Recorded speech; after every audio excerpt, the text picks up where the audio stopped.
the top 8. Looks like Nick's deck list is a little bit different than what Li Shijian did play at the Pro Tour, but the goal is still the same. Get Ascendancy in play and have a ball. Retraction Helix plus a mana creature, plus something cheap to be doing. Yep. That's kind of the big trick here, is Radiclaw Mystic is what Lowry will be playing on the second turn of the game. Wooded Foothills will be sacrificed, and Mana Confluence will be tapped for mana. You saw Yanofsky just start off with a copy of Windswept Heath. Now, all this is predicated on the deck getting an Ascendancy into play, and this is an issue. I mean, there is a fair amount of looks at it. There's some search in the deck with Commune with the Gods, with Target Scheming, but you need to find it pretty fast, and sometimes the deck just doesn't find it at all. Or sometimes you top deck it on the last possible turn, and you have a ball. You do have a ball. Which can definitely happen. Windswept Heath will be sacrificed here, and Yanofsky's going to search up the plains. How the Ascendancy combo deck goes in Standard should be interesting. Again, it's been a little while since we've had a viable combo deck in Standard. And, you know, I imagine that, you know, the Pro Tour was just one step. You know, there were some players like Luis Scott Vargas and players on Team Channel Fireball who did play this deck. Li Shijian makes the top 8 of the Pro Tour with the deck. But it's, you know, what's the best version? What's the best win condition? I think we're going to find that out over the next couple of weeks and months here. There's actually a lot of ways to kill someone once you go off. So it's not like the list is set in stone by any means.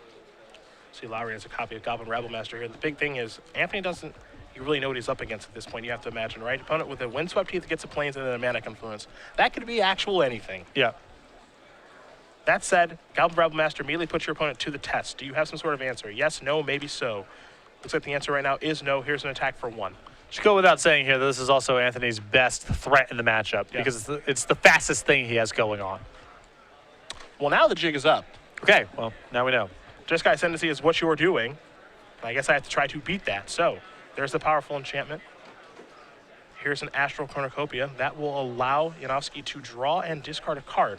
Whenever you play a non-creature spell, which Astral Cornucopia is, you may draw a card, and if you do, you discard a card. So Yanofsky did that. He drew and then he discarded Yavimaya before passing the turn back over to Lowry. And now Anthony knows, well, let's get a move on. And the Cornucopia is his free way of going off, basically, on top of Retraction Helix, plus a mana creature, and then he has Altar of the Brood for the kill, just milling over Anthony's entire deck. And if we do get to see that in action, we'll, of course, explain it to you guys at home. For those of you who have never seen it before, it does get a little bit complicated, but what it does, more importantly, is get the opponent dead. Now, Anthony is able to just sit here with Temur Charm back up now, and the combination of Rabblemaster plus a Mana Leak may be too much. Yep. Pagan Scheming here. So, a quick draw and discard to start here for Yanofsky. Of course, discarding all these cards is actually quite powerful, too, because that means that you're building your graveyard for Dig Through Time. Yeah, there are 4 copies of Dig Through Time and 2 copies of Treasure Cruise. So all this self-milling, this looting is very powerful for Nick. Now, the scheming is what Nick is hoping does resolve.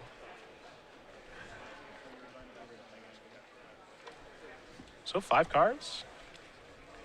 It's like a really good index. I don't know if that's a compliment or not. It can be both. The top 5 cards of your library. Put a number of them into your graveyard and the rest back on top of your library in any order. Of course, this will allow you to, again, build towards Dig Through Time as well. Yes. Get some of the garbage out of the way as there's a Mana Confluence.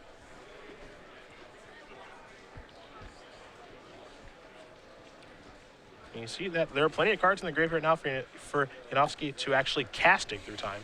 Also take, of course, 2 damage to do so, but the pressure that Goblin Rabblemaster is putting on might be too much for Yanofsky to overcome. And not surprisingly, the best card in the Ascendancy combo deck is Sylvan Caryatid because it is the best blocker, your most stable way of going off, and you need a mana creature anyway.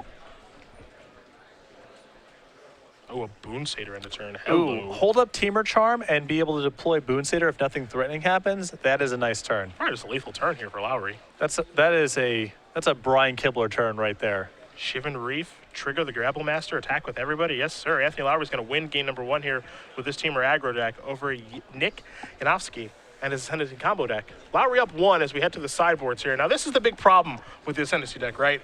You're this combo deck that's doing powerful things, but your sideboard is really not great. Well, there's only so much wiggle room because this deck is not that efficient on its slots. You have to play a lot of mana creatures. You have to play 4 copies of Retraction Helix.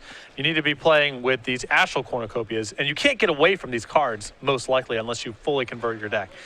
The sideboard here, Nick has 3 copies of Swan Song, Surek Dragonclaw, 2 negates, 2 lightning strikes, a Mistcutter Hydra, Satyr Wayfinder, 3 copies of Anger of the Gods, 2 copies of Erase. He can bring in the 3 copies of Anger of the Gods. Anthony should, a lot of very low toughness creatures, but Anger of the Gods also plays a little bit awkwardly with the mana creatures of this deck. I think he just needs to bring in his extra removal, the lightning strikes and 3 copies of Anger of Gods. On the other side of things here for Lowry, he's got 3 copies of Hornet's Nest, 3 Lightning Strikes, 3 Magma Sprays, 2 Nissa Worldwaker, 3 Disdainful Stroke, and then a Chandra Pyromaster, as he's been known to play from time to time. I mean, these burn spells do interact with the mana accelerants, but none of them get around Sylvan Caryatid, which is what the card's so good in the deck. Yeah, Magma Spray is great in this matchup because it's a very cheap way of disrupting all the other mana creatures. But if Nick has a Sylvan Caryatid, it is what it is. You can't kill it, and it makes the deck a lot more stable. So you just have to hope he doesn't find it. But the Magma Sprays are great. Yeah, it's just, what's the density of Magma Sprays and stuff like that you want to have in your deck versus just trying to be a proactive deck here for Lowry. There are definitely some cards that are probably too slow. A card like Stormbreath Dragon, for example. 5 mana tapping out for that and, putting your shields down might just be too slow in this matchup. So we'll see how he does want to sideboard and move things around here for game number 2. Especially since Anthony can play on Nick's turn. You know what I mean? He has Teamer Charm. He has the Stubborn Denials. Other disruption as well, so I don't think he wants to be committing a lot of mana on his main phase because he can fight back against what Nick's doing. So last week, there was a sweet Pro Tour. There was also the state championships, which Ross Merriam did win. Kevin Jones won. The boss won. You top Ford. I got 3rd place in Washington. Still got it after all these years. And luckily, we'll have those next year as well, every Pro Tour weekend. Every Pro Tour weekend, it's going to be regionals in the winter and the summer, and then the spring and the autumn will be states. You see the dates posted. They do correspond with the Pro Tour weekend. So if you find yourself not qualified for the Pro Tour but still want to play in some high-stakes tournament magic, well, Star City Games is offering these state and regional championships.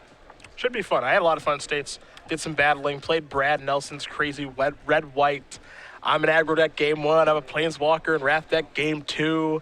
Game 3, who knows what I am? Maybe I'm a combination of the two. I know that during the Pro Tour there was a live look-in in Brad's match, and Brad had a Monastery Swift Spear and a Titan Strength in the graveyard, and he was casting and hostilities. Yep. So it's just good deck building. Kind of just par for the course, along with like a Planeswalker in play against Seth Manfield, and it's just like, what's going on? I don't know, but Brad, you're just out of your mind, I guess. Just do your thing, man. Pretty much. Just go on living your life. It worked. He ended up getting 30th place at the tournament. I know he liked that deck a lot, and we'll see how that deck, kind of what happens with it moving forward, and if anyone's playing it this weekend as well. It did not get the press of a lot of other decks at the Pro Tour. Of course, Abzan winning, Abzan aggro in the hands of Sigrist, and Jeskai in the hands of McLaren, and of course, Ascendancy combo as well. So we'll see what kind of happens to that red-white deck as we do continue game number 2 here between Lowry and Yanofsky. Oh no, that's a pass for Nick. There's an Elvish Mystic. Does he have a second land? He does not. You have to imagine he has a hand with Rattleclaw, Mystics, and Sylvan Caryatid. Yeah, well, there's no second land. Here's the thing. Anthony's deck is slow enough, though. Here is the Route Master not again. Not this game. That Caryatid on turn 3 or 4 still might be good enough. But this is the disaster. And just Guy's Tendency was the draw. He's got to discard a Treasure Choose before passing the turn back. Lowry looks like he may have a copy of Stormbreath Dragon in his hand. He does. And yeah, this game's going to be over before it even started. It's now the Route Master's going to grow large. You got the dragon in the air. And Nick might just be dead next turn. Yeah, Stormbreath Dragon against opponent with 1 land in play is usually pretty solid. Solid play. Yep, and he kept a hand with Sylvan Caryatid, a Commune with the Gods, and some other things, and just did not draw a second land. I want to take a look at his mana base really quickly. It looks like he only does have 21 lands. So that's a little bit risky. I'm not mulliganing a hand that can, with a Caryatid and a green source of mana. Okay. On 6. Okay. No, I'm not mulliganing that hand. That's fair. That's fair. He had an Ascendancy, too. I mean, his hand's pretty lined up. It's lined up very nicely if he draws a land on time.